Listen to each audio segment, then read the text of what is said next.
Welcome to the WHHI-TV Daily News. I'm Betsy McDaniel. It's a beautiful day in the Lowcountry, but of course there's still a lot to talk about, so let's get started with our headlines. MCAS Beaufort has a new commander just 2 weeks after the old one was relieved of his duties because of what higher-ups called a loss of trust and confidence. The new commander is Colonel Trevor Felter. Felter replaces Colonel Mark Bortum, who'd been at MCAS for only about a year.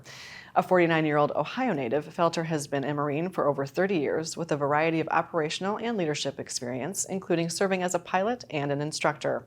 He most recently was Assistant Chief of Staff for Government and External Affairs in Norfolk, Virginia. Felter's command at MCAS started April 28th. As we told you last week, the battle over the development of Pine Island in St. Helena continues. Residents have now spoken up against a change in zoning proposed by the developers during a recent county council meeting.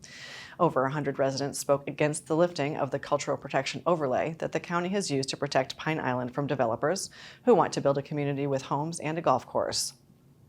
The council voted down the development 2 years ago, but a new proposal would amend the zoning map and remove Pine Island from the community protection overlay so that 49 homes and an 18-hole golf course could be built. Developers offering up a new community center for the island and donating property transfer fees to local nonprofits. The residents aren't buying the new offer and hope the county council won't either. The new proposal still has many hoops to jump through before any council votes are taken. In an unfortunate freak accident, a landscaper working in the Willows subdivision in Bluffton has lost his life Monday morning, according to a police report.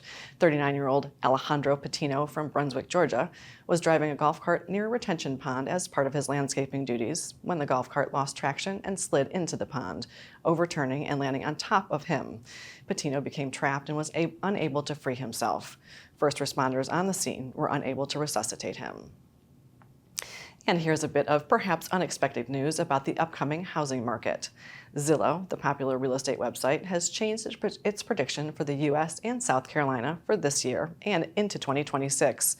After originally forecasting about 0.5% increase in home prices for the coming year, Zillow now says U.S. home values might drop by nearly 2%, which in turn would lead to a rise in home sales.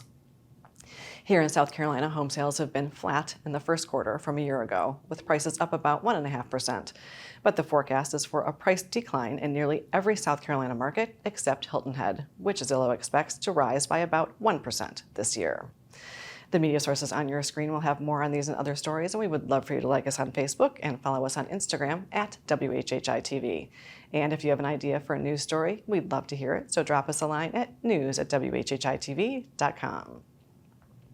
And now here's Justin Jarrett with what happened last night in the Lowco. Hey, it's time for Last Night in the Lowco on WHHI, powered by LowcoSports.com, the fastest 60 seconds in local sports. The boys golf teams from Hilton Head Christian Academy and Hilton Head Prep both claimed state titles at the Skeeza State Tournament played on the Hackler course at Coastal Carolina University, and HHCA's Sage Bradshaw and Prep's Cade Kriskunas each won individual titles. Lowco domination. The defending state champion HHCA baseball team got some revenge last night too, as Jackson Richardson's bases clearing pop to the gap broke open a 7-3 win to send the Eagles back on the road to Cardinal Newman on Thursday in the Skeeza 4A bracket, while Hilton Head Prep advanced in the 3A bracket.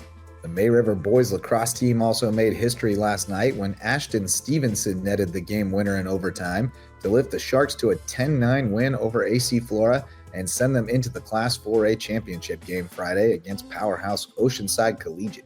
We'll discuss all this local sports news and more on the next Lowco Sports Lowdown, streaming on the Lowco Media YouTube channel. For Lowco Sports and WHHI, I'm Justin Jarrett. Until next time, go Lowco. Thanks, Justin. Coming up after a quick break, we're going to learn about some exciting programs for kids and the community through Hilton Head Fire and Rescue. Stay with us.